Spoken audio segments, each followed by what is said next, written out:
Oke, namanya Kak Elvira. Kami sering bertemu di gereja. Iya, betul. Kak Vira ini dulunya juga bagian dari OSIS ya? Iya. OSIS, sering dikirim kemana-mana. Aduh, kemana itu Pak? Dulu masih ingat di daerah Beladu Banjar sana kegiatan apa dulu? Apa itu Pak? Pramuka ya? Pramuka. Pramuka. Kak Vira ini adalah salah satu bagian dari aktivis Pramuka juga, termasuknya anak Bapak Agus ya? Iya, Pak Agus pasti ingat banget Pak. Karena sepatu saya hilang. Anaknya si Pramuka ini deh awal. Iya, betul. Punyanya biasanya lali dengan Pak Agus. Oke ya. Oke, ini Elvira. Nanti Elvira akan dipandu oleh siapa ini? Mr. Ilham? Atau langsung saya? Oke ya. Berarti saya pandu dulu. Gini Elvira, nanti tolong Elvira menyampaikan sejarah Elvira mungkin ya dari awal dulu kayak apa gitu kan. Nanti kok Elvira kok memilih jurusan itu, kenapa alasannya. Terus yang lain lagi yang perlu teman-teman ini ketahui, itu mungkin nilai positif negatif dari keberlangsungan Elvira saat berkuliah itu apa? Maksudnya kesulitan atau mudahnya dalam kuliah itu saat apa saja. Terus hal-hal yang menjadi patokan Elvira untuk memperoleh karya atau karir itu seperti apa nanti mungkin di-sharingkan. Kemudian Pak Elvira bisa langsung apa ya, komunikasi juara ya, terus respon, dipancing biar dia merespon, kalau dia tidak merespon pancing terus gitu ya. Terus ya Pak, sampai dapat ya. Iya betul. Untuk mempersingkat waktu, seluruh waktu saya berikan ke Kak Elvira, monggo. Oke, mungkin langsung masuk ke PPT aja.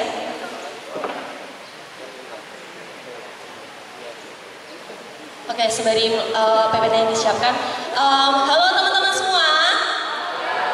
Oke, antusias banget ya hari ini ya. Oke, perkenalkan dulu yang ada di depan ini. Panggilnya Kak boleh, pakai Cik juga boleh ya. Terserah kalian gitu kan. Tapi di sini aku menggunakan Cik aja kali ya. Oke, perkenalkan. Aku Elvira Prilia, panggil aja Cik Vira.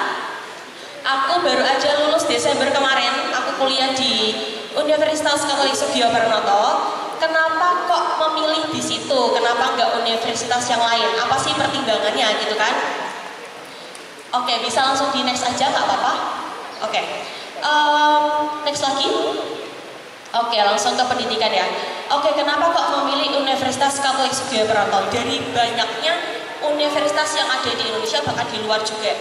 Alasan yang pertama sebenarnya adalah keinginan dari Mami, bukan keinginan aku sendiri.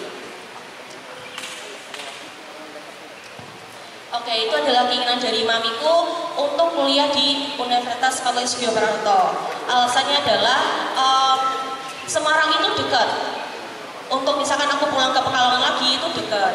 Jadi yaudah kamu kuliah di situ aja. Lalu sebenarnya kepinginan aku tuh kemana sih? Kepinginan aku adalah di Universitas Ciputra. Itu ada di Surabaya. Iya. Sebenarnya jurusan yang aku pengen itu adalah fashion designer. Nah, itu kepinginan aku dari waktu kecil. Jadi mungkin dari teman-teman biasanya kalau misalkan, oh aku ditanyai, kamu mau jadi apa sih? Paling mau jawabnya, aku mau jadi polisi. Terus nanti waktu SMP ditanya, mau jadi apa? Mau jadi pilot misalkan.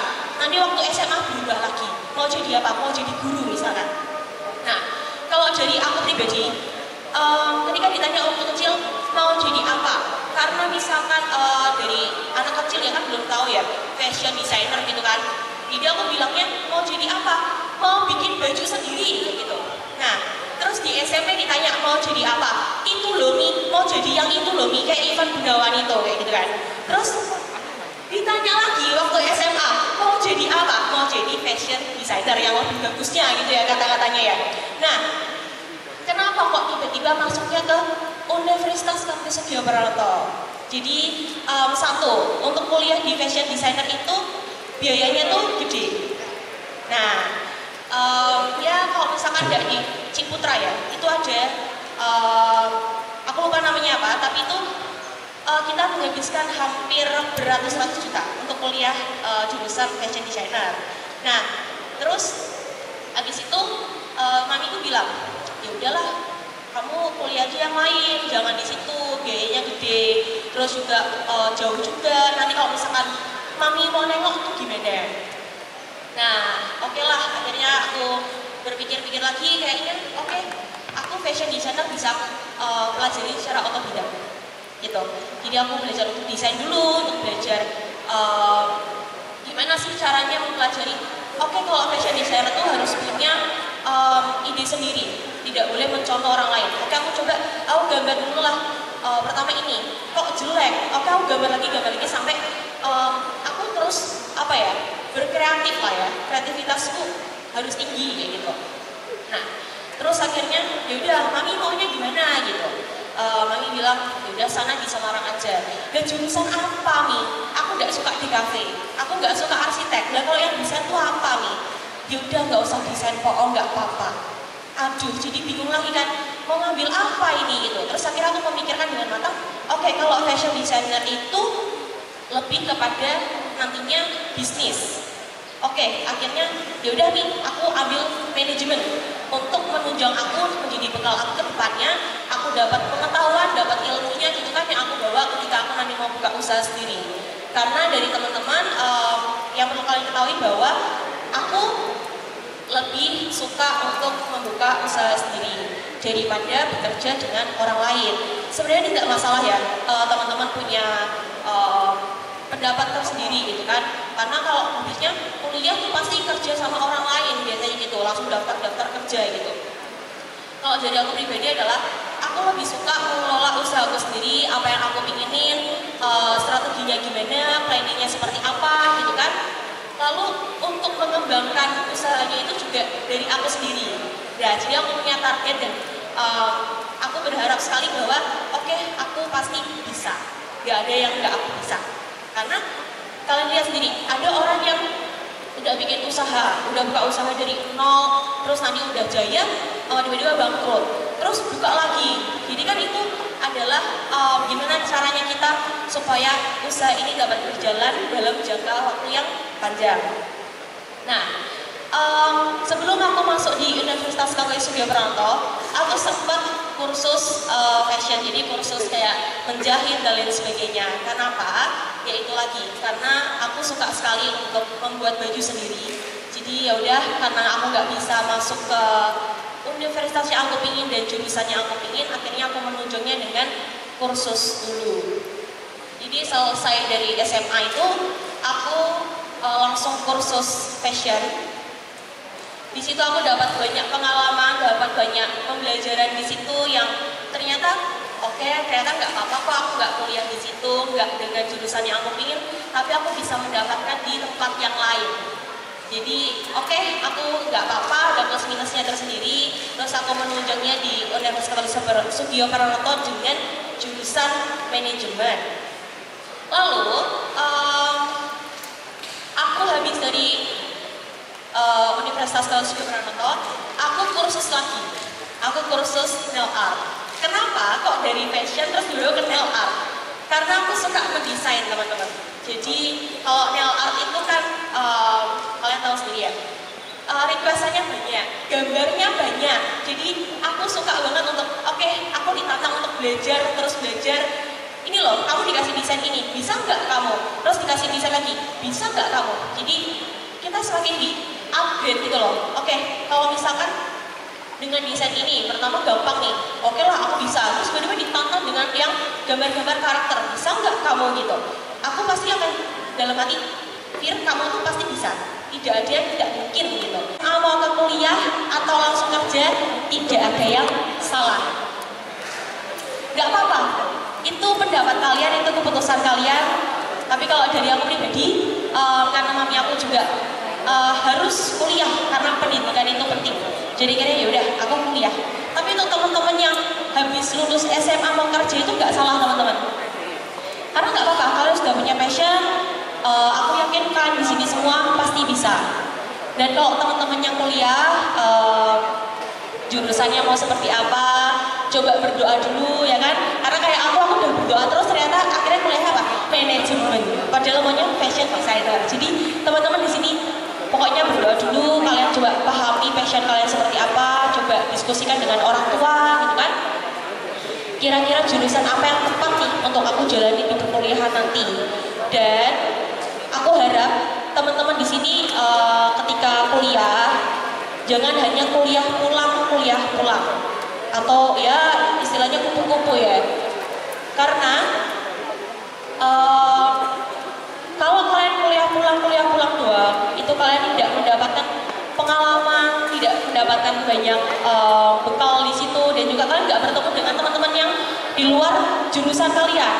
Nah, aku harap di sini kalian coba ikutlah organisasi di perkuliahan, kalian ambil hikmahnya seperti apa, terus kemudian di sini kan banyak istilah ya, kayak joki, harus joki lah, nggak apa-apa lah, paling nanti aku kuliah joki wae. Joki itu nyontek ya teman-teman, kayak misalkan kita apa ya, minta tolong ke orang, kita bayar ke orang, nanti orang itu yang mengerjakan tugas kita. Nah, jangan berpikiran seperti itu teman-teman, karena kalau kalian seperti itu, kalian nggak akan maju.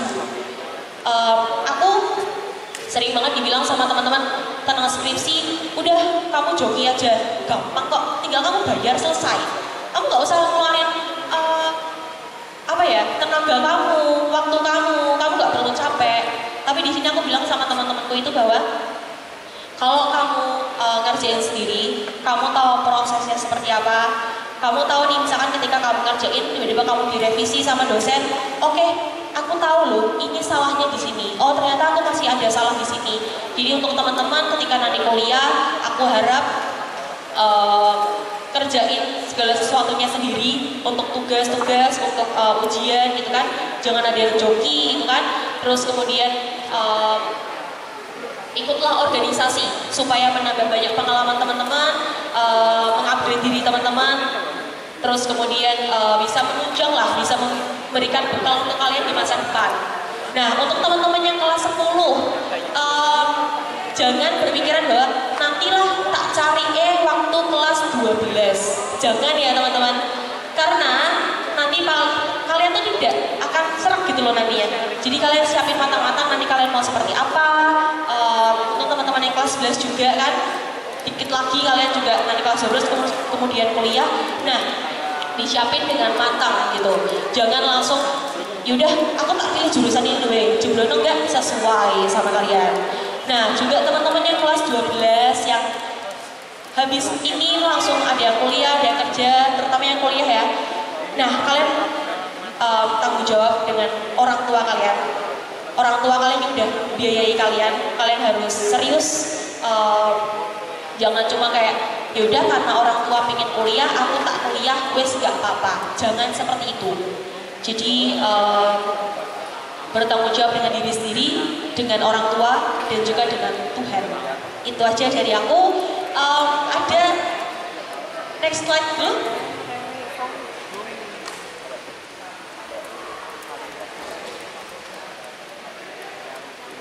Oke, ini adalah mungkin kayak quotes atau kata motivasi dari aku bahwa kebahagiaan itu adalah sebuah pilihan. Oke, sebuah pilihan. Kita kalau mau bahagia itu bukan karena orang lain kok, karena diri kita sendiri yang memilih. Jadi percaya aja, bayangkan dan yakin bahwa Tuhan itu ada di dalam diri kita. Itu aja dari aku. Sekian dan terima kasih. Tepuk tangan lagi untuk Kak Vira.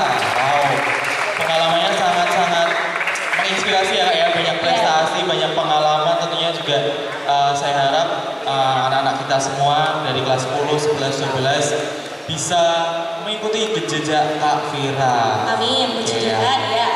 Mungkin kita buka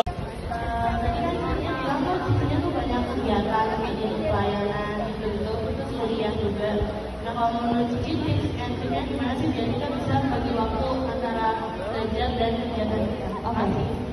Mau langsung dijawab atau collect di question? Langsung jawab aja kali ya. Oke, Tips and triknya. Kalau dari aku ya teman-teman, aku tuh tipe orang yang begadang teman-teman. Jadi waktu aku ikut Gracia Choir, itu latihan dari jam 6 sampai jam 11 malam. Terus paginya aku harus kuliah dan aku harus ngumpulin tugas. Akhirnya, karena aku harus bertanggung jawab dengan apa yang aku pilih gitu kan, mengimbangi dari passion juga dengan kuliah juga. Aku ngerjain tugasnya setelah jam 11 malam sampai jam 5 pagi. Jadi waktu dari jam 5 sampai jam 6 itu waktu aku untuk tidur. Terus habis itu aku bangun, mandi, siap-siap ke kampus. Itu. Jadi itu bukan tips ya sebenarnya, tapi kayak karena aku begadang ya teman-teman, jadi lebih mudah untuk aku. Jadi aku ya, kalau misalkan kamu sudah memiliki passion dan kamu sudah memilih itu, kamu ikut organisasi, ya kamu harus tanggung jawab dengan tugas-tugas kamu. Jadi mungkin kamu apa ya, kerjain tugas kamu di sela-sela waktu yang ada. Di sela-sela waktu yang ada. Kalaupun tidak ada, ya sudah, harus tanggung jawab dengan itu. Habis kamu ikut ke organisasi, pulang ke kos, kamu langsung kerjain tugas, tidur, selesai. Kalau dari aku seperti itu. Thank you.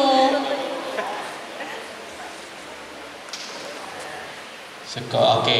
Cukup ya. Keisha menjawab, Keisha? Sudah menjawab? Oke.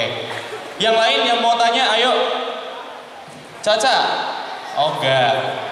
Oh Richard. Aduh, Richard ini dari tadi banyak tanya ya. Gak apa-apa Richard ya. Ya Pak, katanya Kak Fira, nama saya Richard Kak. Kak Fira katanya kuliah pulang, kuliahnya berarti kos ya? Atau...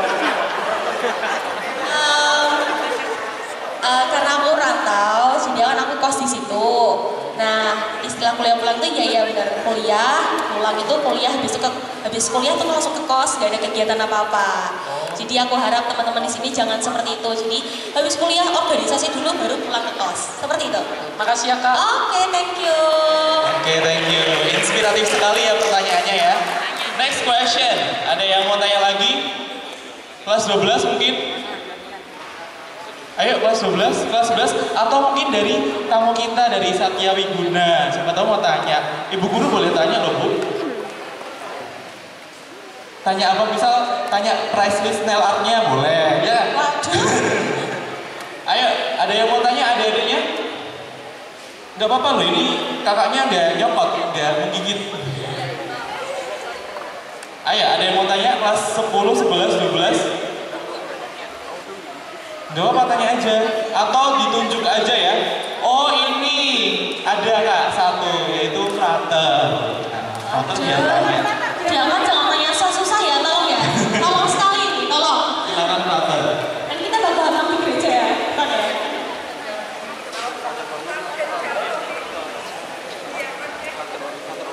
Baik, perkenalkan nama saya Sartono, saya dari Bandung.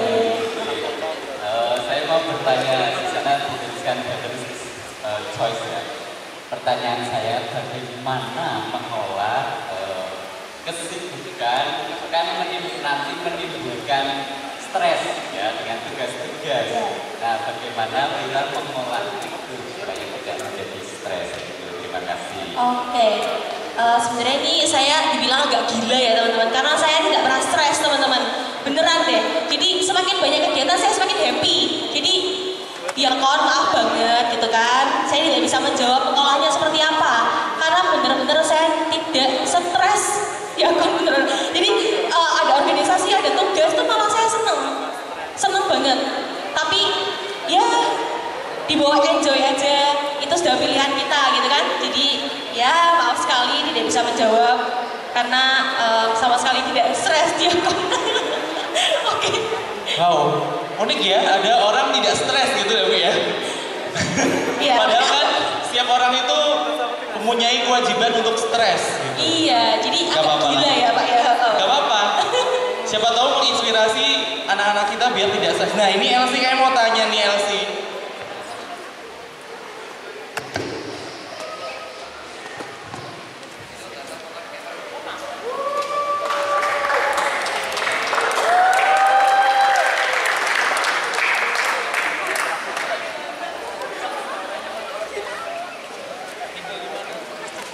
Halo Kak. Halo, saya Elsie. Boleh tanya price list nggak? Waduh, karena aku masih baru banget merintis ya teman-teman, bolehlah kita kasih diskon kali ya. Kamu maunya berapa nanti datang aja ke rumah gitu ya. Oke. Inspiratif ya Elvi ya pertanyaannya ya. Sesi stand up gitu. Yang lain kelas 11. Sudah kenal kita ya? Gak usah kenal ya. Aku mau nanya, gimana cara Sisi ngadepin kan jurusannya nggak sesuai sama yang Sisi mau ya? Itu kan pasti apa ya? Agak berat nggak sih menjalannya? Karena kan nggak sesuai sama yang kita suka. Itu gimana caranya bisa sampai Sisi tetap belajar sampai lulus? Kalau kecewa pasti ada. Kecewa karena nggak sesuai dengan jurusan yang kita pingin, dengan passion yang kita pingin.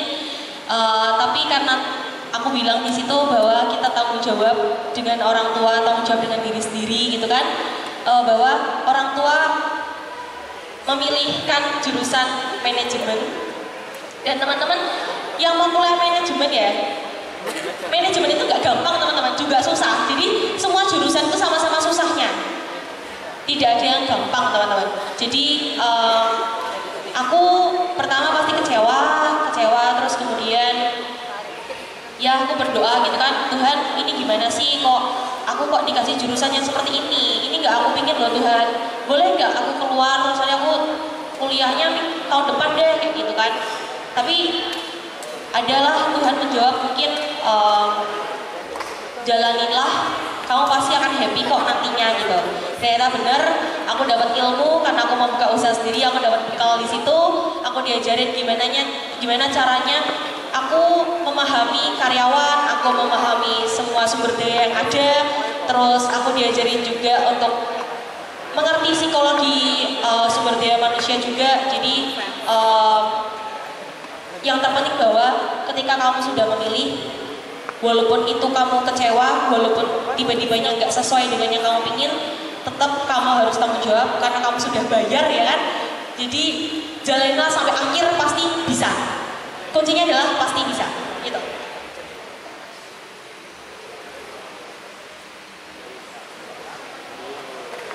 Oke, yang berarti pasti bisa. Apalagi Evelyn mau tanya.